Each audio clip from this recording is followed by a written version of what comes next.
आप सभी भक्तों और सनातन धर्म प्रेमियों का स्वागत है हमारे आध्यात्मिक YouTube चैनल में, जहां हम पुराणों की गूढ़ गाथाओं को स्वरूप देते हैं चित्रों और वाणी के माध्यम से। आज हम लेकर आए हैं ब्रह्मा पुराण का एक और दिव्य अध्याय, जाह्नू, कुशिक और भृगु वंश की वंशावली, जो चंद्रवंश की महिमामयी परंपरा का विस्तार करता है। इस अध्याय में आप जानेंगे चंद्रमा की उत्पत्ति और राजसूय यज्ञ, चंद्र और तारा के बीच हुआ रहस्यमय विवाद, पुरुरवा और उर्वशी की प्रेम गाथा, गंगा के प्रकट होने और ऋषि जाह्नू द्वारा उसे पी जाने की कथा, कुशिक की तपस्या और विश्वामित्र का ब्रह्मर्षि बनना, और भगवान परशुराम की उत्पत्ति तथा भृगुवंश का वैभव। यह कथा केवल इतिहास नहीं, सनातन संस्कृति की जीवंत परंपरा है, जहां हर चरित्र हमें धर्म, तप, ज्ञान और त्याग का गहरा संदेश देता है। तो आइए इस आध्यात्मिक यात्रा में हमारे साथ जुड़िए और इस पवित्र ज्ञान का अमृत स्वयं भी ग्रहण कीजिए और दूसरों तक भी पहुंचाइए। वीडियो को अंत तक अवश्य देखें और यदि आप हमारे चैनल पर नए हैं तो सब्सक्राइब करना न भूलें। अब आरंभ करते हैं ब्रह्मा पुराण की यह अद्भुत कथा। जय श्रीहरि। लोमहर्षण जी कहते हैं, पूर्व काल में जब ब्रह्मा जी सृष्टि का विस्तार करना चाहते थे, उस समय उनके मन से महर्षि अत्रि का प्रादुर्भाव हुआ, जो चंद्रमा के पिता थे। सुनने में आया है कि अत्रि ने 3000 दिव्य वर्षों तक अनुत्तर नाम की तपस्या की थी। उसमें उनका वीर्य ऊर्ध्वगामी हो गया था। वही चंद्रमा के रूप में प्रकट हुआ। महर्षि का वह तेज ऊर्ध्वगामी होने पर उनके नेत्रों से जल के रूप में गिरा और 10 दिशाओं को प्रकाशित करने लगा। चंद्रमा को गिरा देख लोक पितामह ब्रह्मा जी ने संपूर्ण लोकों के हित की इच्छा से उसे रथ पर बिठाया। अत्रि के पुत्र महात्मा सोम के गिरने पर ब्रह्मा जी के पुत्र तथा अन्य महर्षि उनकी स्तुति करने लगे। स्तुति करने पर उन्होंने अपना तेज समस्त लोकों की पुष्टि के लिए सब ओर फैला दिया। चंद्रमा ने उस श्रेष्ठ रथ पर बैठकर समुद्र पर्यंत समूची पृथ्वी की 21 बार परिक्रमा की। उस समय उनका जो तेज चूकर पृथ्वी पर गिरा, उससे सब प्रकार के अन्न आदि उत्पन्न हुए, जिनसे यह जगत जीवन धारण करता है। इस प्रकार महर्षियों के स्तवन से तेज को पाकर महाभाग चंद्रमा ने बहुत वर्षों तक तपस्या की। उससे संतुष्ट होकर ब्रह्मवेत्ताओं में श्रेष्ठ ब्रह्मा जी ने उन्हें बीज, औषधि, जल तथा ब्राह्मणों का राजा बना दिया।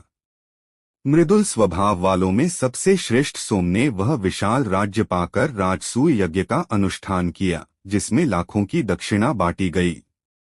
उस यज्ञ में सिनी, कुहू, द्युति, पुष्टि, प्रभा, वसु, कीर्ति, धृति तथा लक्ष्मी, इन 9 देवियों ने चंद्रमा का सेवन किया। यज्ञ के अंत में अवभृत स्नान के पश्चात संपूर्ण देवताओं तथा ऋषियों ने उनका पूजन किया। राजाधिराज सोम 10 दिशाओं को प्रकाशित करने लगे। महर्षियों द्वारा सत्कृत वह दुर्लभ ऐश्वर्य पाकर चंद्रमा की बुद्धि भ्रांत हो गई। उनमें विनय का भाव दूर हो गया और अनीति आ गई। फिर तो ऐश्वर्य के मद से मोहित होकर उन्होंने बृहस्पति जी की पत्नी तारा का अपहरण कर लिया।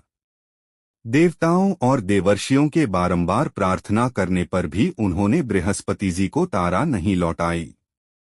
तब ब्रह्मा जी ने स्वयं ही बीच में पड़कर तारा को वापस कराया। उस समय वह गर्भिणी थी। यह देख बृहस्पति जी ने कुपित होकर कहा, मेरे क्षेत्र में तुम्हें दूसरे का गर्भ नहीं धारण करना चाहिए। तब उसने तृण के समूह पर उस गर्भ को त्याग दिया। पैदा होते ही उसने अपने तेज से देवताओं के विग्रह को लज्जित कर दिया। उस समय ब्रह्मा जी ने तारा से पूछा, ठीक ठीक बताओ, यह किसका पुत्र है? तब वह हाथ जोड़कर बोली, चंद्रमा का है। इतना सुनते ही राजा सोम ने उस बालक को गोद में उठा लिया और उसका मस्तक सूंघकर बुध नाम रखा। यह बालक बड़ा बुद्धिमान था। बुध आकाश में चंद्रमा से प्रतिकूल दिशा में उदित होते हैं। उनिव्रो बुध के पुत्र पुरूरवा हुए, जो बड़े विद्वान, तेजस्वी, दानशील, यज्ञकर्ता तथा अधिक दक्षिणा देने वाले थे। वे ब्रह्मवादी, पराक्रमी तथा शत्रुओं के लिए दुर्धर्ष थे। निरंतर अग्निहोत्र करते और यज्ञों के अनुष्ठान में संलग्न रहते थे। सत्य बोलते और बुद्धि को पवित्र रखते थे। तीनों लोकों में उनके समान यशस्वी दूसरा कोई नहीं था। वे ब्रह्मवादी, शांत, धर्मज्ञ तथा सत्यवादी थे। इसीलिए यशस्विनी उर्वशी ने मान छोड़कर उनका वरण किया। राजा पुरूरवा उर्वशी के साथ पवित्र स्थानों में 59 वर्षों तक विहार करते रहे। उन्होंने महर्षियों द्वारा प्रशंसित प्रयाग में राज्य किया। उनका ऐसा ही प्रभाव था। पुरूरवा के 7 पुत्र हुए, जो गंधर्वलोक में प्रसिद्ध और देवकुमारों के समान सुंदर थे।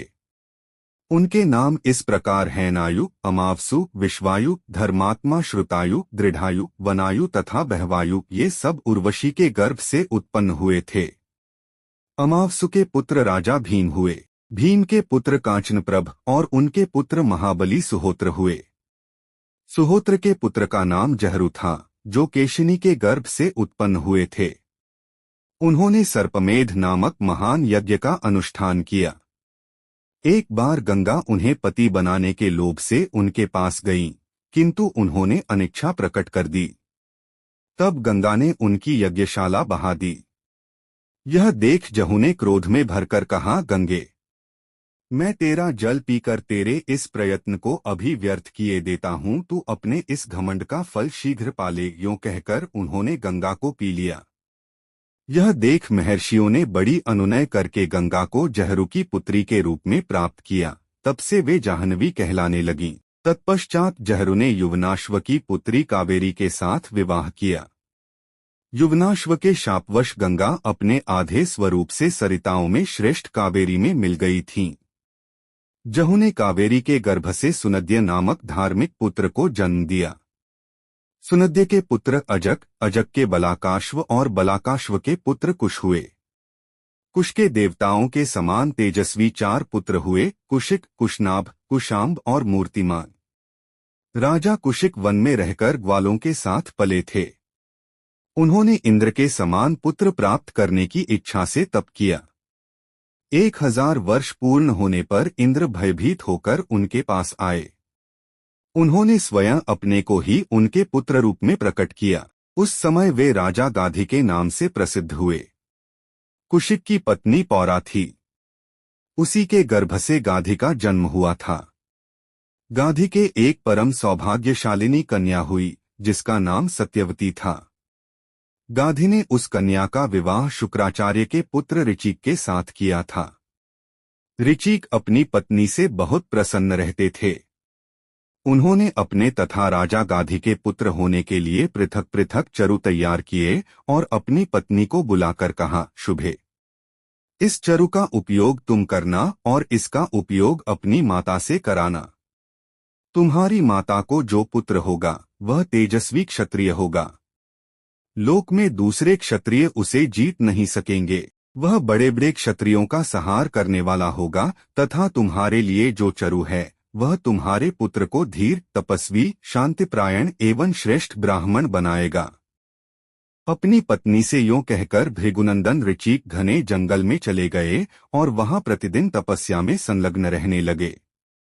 उस समय राजा गाधी अपनी स्त्री के साथ तीर्थयात्रा के प्रसंग में घूमते हुए ऋचिक मुनि के आश्रम पर अपनी पुत्री से मिलने के लिए आए थे। सत्यवती ने दोनों चरु ऋषि से ले लिए थे। उसने उन्हें हाथ में लेकर अपनी माता को निवेदन किया। उसकी माता ने दैववश अपना चरु पुत्री को दे दिया और उसका चरु स्वयं ग्रहण कर लिया। तदंतर सत्यवती ने समस्त क्षत्रियों का विनाश करने वाला गर्भ धारण किया। उसका शरीर अत्यंत उद्दीप्त हो रहा था। देखने में वह बड़ी भयंकर जान पड़ती थी। ऋचिक ने उसे देखकर योग के द्वारा सब कुछ जान लिया और उससे कहा, भद्रे, तुम्हारी माता ने चरु बदलकर तुम्हें ठग लिया। तुम्हारा पुत्र कठोर कर्म करने वाला और अत्यंत दारुण होगा तथा तुम्हारा भाई ब्रह्मभूत तपस्वी होगा, क्योंकि मैंने तपस्या से सर्वरूप ब्रह्म का भाव उसमें स्थापित किया था। तब सत्यवती ने अपने पति को प्रसन्न करते हुए कहा, मुने, मेरा पुत्र ऐसा न हो आप जैसे महर्षि से ब्राह्मणाधम की उत्पत्ति हो, यह मैं नहीं चाहती। यह सुनकर मुनि बोले, भद्रे, मेरा पुत्र ऐसा हो यह संकल्प मैंने नहीं किया है, तथापि पिता और माता के कारण पुत्र कठोर कर्म करने वाला हो सकता है। उनके यों कहने पर सत्यवती बोली, मुने, आप चाहें तो नूतन लोकों की भी सृष्टि कर सकते हैं। फिर योग्य पुत्र उत्पन्न करना कौन बड़ी बात है। आप मुझे शांतिप्रायण कोमल स्वभाव वाला पुत्र देने की कृपा करें।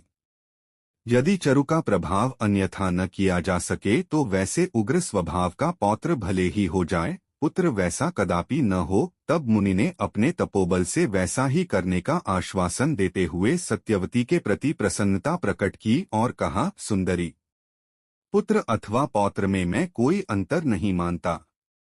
तुमने जो कहा है वैसा ही होगा।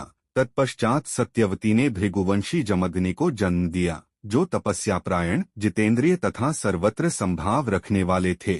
सत्यवती भी सत्यधर्म में तत्पर रहने वाली पुण्यात्मा स्त्री थी। वही कौशिकी नाम से प्रसिद्ध महानदी हुई। इक्ष्वाकुवंश में रेणु नाम के एक राजा थे। उनकी कन्या का नाम रेणुका था। रेणुका को कामली भी कहते हैं। तप और विद्या से संपन्न जमदग्नि ने रेणुका के गर्भ से अत्यंत भयंकर परशुराम जी को प्रकट किया, जो समस्त विद्याओं में पारंगत, धनुर्वेद में प्रवीण, क्षत्रिय कुल का संहार करने वाले तथा प्रज्वलित अग्नि के समान तेजस्वी थे। ऋचिक के सत्यवती से प्रथम तो ब्रह्मवेत्ताओं में श्रेष्ठ जमदग्नि हुए। मध्यम पुत्र शुनहशेप और कनिष्ठ पुत्र शुनहपुच्छ थे। कुशिकंदन गाधी ने विश्वामित्र को पुत्र रूप में प्राप्त किया, जो तपस्वी, विद्वान और शांत थे। वे ब्रह्मर्षि की समानता पाकर वास्तव में ब्रह्मर्षि हो गए। धर्मात्मा विश्वामित्र का दूसरा नाम विश्वरथ था। विश्वामित्र के देवरात आदि कई पुत्र हुए, जो संपूर्ण विश्व में विख्यात थे।